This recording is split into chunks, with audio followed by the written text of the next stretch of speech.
Oi pessoal, estou aqui com vocês para mais uma aula do nosso curso e hoje eu vou começar essa aula com uma pergunta para a gente refletir até o final. Será que é possível um movimento uniforme ter velocidade variável? Bom, no final da aula a gente volta a esse assunto e discute se existe ou não essa possibilidade. Hoje a gente vai falar de movimento circular uniforme e nós vamos começar com algumas definições básicas para concluirmos o equacionamento desse movimento. Vamos falar do ângulo horário ou fase do movimento. Veja na tela. Bom, observe então que nós temos aí uma trajetória circular e eu vou adotar aí essa origem da trajetória e um corpo vai descrever essa trajetória no sentido anti-horário. Nós vamos determinar aí um vetor que nós vamos denominá-lo vetor posição, que sai do centro da trajetória e vai acompanhar esse corpo passo a passo por toda a sua trajetória. Então percebam que conforme o corpo se desloca, nós vamos ter aí na trajetória uma distância percorrida S, ele vai percorrer um espaço S, e esse vetor posição vai descrever um ângulo que nós vamos chamar de ângulo horário ou fase do movimento. Esse ângulo nós vamos chamá-lo de φ. Percebam que matematicamente esse ângulo φ pode ser calculado como sendo o arco visualizado por ele dividido pelo raio da trajetória, né? E esse ângulo φ então será expresso em radianos. Percebam então que a relação espaço, né, que é o que ele percorreu pelo raio, vai nos dar aí o ângulo ou a fase do movimento. Bom, então como nós vimos a definição do ângulo horário, nós percebemos na figura um vetor posição que vai varrendo um ângulo e essa rapidez com que esse vetor varre esse ângulo pode ser medida. Nós vamos chamar isso aí de velocidade angular. Vamos observar então como é que se define essa velocidade angular. Nós temos ali um corpo ocupando a posição 1, vou chamar essa posição de S1, e perceba que o vetor, então, posição, já varreu um ângulo que a gente chama aí de φi, ou seja, ângulo inicial, fase inicial. Ao se deslocar no sentido anti-horário, ele vai ocupando aí a posição S2 ali, que nós vamos chamar, então, de posição final, e o vetor, então, novamente, agora, determina um segundo ângulo, que é a fase final, φf. A variação angular, então, que nós vamos chamar de ΔΦ, é obtida da diferença entre a fase final e a fase inicial, que dividida pelo tempo gasto no deslocamento, nos dá a intensidade da velocidade angular média. Se quiséssemos calcular a velocidade angular para cada instante, também seria possível e poderíamos fazer isso aí através do cálculo do limite. É só você calcular, então, a velocidade angular num limite de tempo tendendo a zero. E a gente já falou sobre isso numa aulinha passada, onde o limite é calculado através do cálculo matemático denominado derivada. A unidade, então, da nossa velocidade angular vai ser aí radianos por segundo, tá? Que, na verdade, é a unidade do ângulo, que está lá em cima, ΔΦ, que a gente chamou de radianos lá atrás, e tempo, que é dado no Sistema Internacional por segundo. Então, pessoal, nós vimos aí que no movimento circular nós temos dois tipos de velocidades. A velocidade escalar, que nós chamamos de linear, que é a rapidez com que varia o espaço, e a velocidade escalar angular, que é a rapidez com que varia o ângulo. Então, nós vamos observar aí que esse movimento, além de ter essas possibilidades de calcular velocidade escalar e velocidade escalar angular e velocidade escalar linear, nós podemos ainda observar que esse movimento ele é repetitivo. E todo movimento repetitivo nós chamamos de movimento periódico. O que é o período? Período para nós, numa definição bem simples, bem fácil de entender, é o menor intervalo de tempo que esse corpo leva para dar uma volta completa na trajetória. Perceba que ele sai da origem, vai descrever toda a trajetória, quando ele retorna à origem, completou uma volta. E se completou uma volta, você tem novamente a repetição das características iniciais do movimento. Consequentemente, esse tempo gasto para realizar essa uma volta nós vamos chamar de período.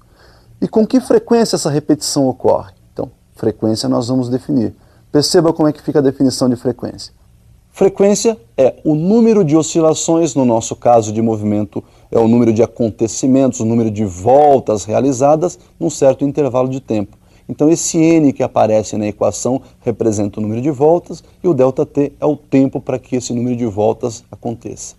Perceba que se nós considerarmos que foi efetuada uma única volta, o tempo para que isso seja possível é de um período. Então nós podemos relacionar a frequência como sendo 1 sobre período, que nós vamos representar pela letra T maiúscula. Ou seja, a frequência é o inverso do período.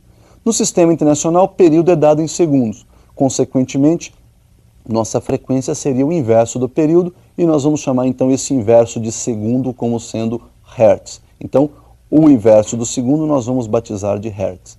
Esse hertz aí vai ser representado por Hz. Bom, uma vez definida a frequência e período, nós podemos voltar às definições de velocidade escalar linear e velocidade escalar angular. Vamos observar a definição da velocidade escalar linear. Percebam aí que a velocidade escalar linear é dada pela relação espaço-tempo, ΔS sobre ΔT. Em se tratando de uma trajetória circular, o ΔS para se percorrer uma volta completa é o próprio perímetro da circunferência que você pode calcular como sendo o produto de 2π vezes r. O r é o raio da trajetória. E o tempo, então, para se percorrer uma volta completa é o período. Então, nós temos 2πr sobre período. Lembrando que o inverso do período também pode ser chamado frequência, nós vamos trocar o inverso do período aí por frequência, nós temos então na equação 2πr vezes f. Então nós temos aí duas possibilidades para o cálculo dessa velocidade escalar linear, 2πr sobre período e 2πr vezes a frequência. Se pensarmos em velocidade angular, em vez de relação espaço-tempo, nós temos uma relação ângulo-tempo. Portanto, ΔΦ sobre ΔT. E quando se fala de variação angular, para se dar uma volta, ele percorre um ângulo total de 360 graus, ou em radianos 2π. Portanto, 2π radianos é o ângulo total que esse vetor posição vai varrer ao se completar uma volta. Tempo para uma volta, um período. Consequentemente, 2π sobre período caracteriza a velocidade angular. Olha que nós podemos novamente trocar aí o inverso do período por frequência, podendo então ficar a expressão da seguinte forma, 2 vezes π vezes f. Se olharmos para essas duas equações, verificamos que a diferença entre a primeira e a segunda está nesse r que aparece, que é o raio da trajetória. Então, observando aí as duas equações, nós podemos dizer que a velocidade escalar linear é igual a 2π sobre período, que corresponde à velocidade angular, vezes o raio. Então nós poderíamos escrever uma relação entre a velocidade escalar linear e a velocidade escalar angular da seguinte forma. A velocidade escalar linear é igual ao produto da velocidade escalar angular pelo raio da trajetória. Então percebam que nós fizemos uma relação entre o aspecto escalar e o aspecto angular para o movimento circular uniforme. Como é que ficariam então agora as funções horárias para esse movimento? Vamos observar então a função horária no aspecto linear. Observem que no aspecto linear trata-se de um movimento uniforme. Todo movimento uniforme é definido, em termos de função horária por uma função de primeiro grau, que nós já vimos lá na aula de movimentos. S igual a S0 mais VT, a famosa equação do sorvete. S igual a S0 mais VT. Perceba que se nós dividirmos todos os membros dessa equação por um mesmo número, nós não vamos alterar a igualdade.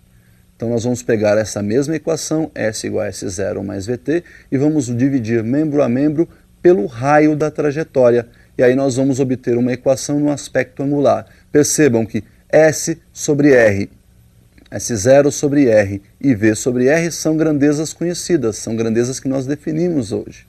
S sobre R é fase ou ângulo horário. S0 sobre R, nós temos aí a fase inicial, foi de onde começou o movimento. E V sobre R é a nossa velocidade angular. Então a nossa equação ficou bem simples, olha. Φ, que é a fase final, igual a φ0, que é a fase inicial do movimento, mais o produto da velocidade angular pelo tempo, pela variável t, que é o nosso tempo aí de movimento. Bom, pessoal, para finalizar esse movimento, nós temos que lembrar que se tem velocidade linear, e essa velocidade muda a direção e sentido, portanto ela é variável, ela varia em direção e sentido. Então nós temos nesse tipo de movimento uma aceleração, mesmo sendo um movimento uniforme. Vamos definir a aceleração que nós vamos denominar aceleração centrípeta. Percebam que um corpo está em movimento, olha lá, o vetor velocidade está tangenciando, lembra que ele tem a mesma direção e o mesmo sentido do movimento, portanto está tangenciando a trajetória, e eu coloquei esse corpo aí em movimento. Perceba que ele saiu lá de cima e vai se deslocando aí ao longo do tempo. Para que ele possa fazer a curvatura, alguém tem que puxar esse corpo para dentro da trajetória. Caso contrário, ele vai permanecer ali em movimento horizontal. Essa força que puxa esse corpo para dentro, nós chamamos força centrípeta. Como toda força está vinculada a uma aceleração, e nós vamos ver isso depois lá nas leis de Newton, existe então uma aceleração que vai mudar a velocidade vetorial desse corpo. Essa aceleração então será denominada aceleração centrípeta. Bom, por definição, aceleração centrípeta é a relação entre o quadrado da velocidade, ou o quadrado do módulo da velocidade desse corpo, pelo raio da trajetória que ele está descrevendo nesse momento. Como nós já vimos, a velocidade escalar linear é o produto da velocidade angular pelo raio da trajetória, nós podemos substituir então lá a velocidade ao quadrado por ômega vezes r, ou seja, velocidade angular vezes o raio. Nós temos então que a aceleração centrípeta seria ômega ao quadrado vezes r ao quadrado dividido por r. Simplificando o r com r aí, nós temos que a aceleração centrípeta é o ômega ao quadrado multiplicado pelo raio. Esta é uma segunda opção para se calcular a aceleração centrípeta. E uma terceira opção seria substituir o r aí por v sobre ômega, né? Uma vez que você sabe que o v é o produto de ômega vezes r, dividindo então v por ômega nós temos r, substituindo na equação de número 2, nós temos aí que a aceleração centrípeta é ômega ao quadrado vezes v sobre ômega. Simplificando ômega ao quadrado e ômega, nós temos que a aceleração centrípeta também é ômega vezes v.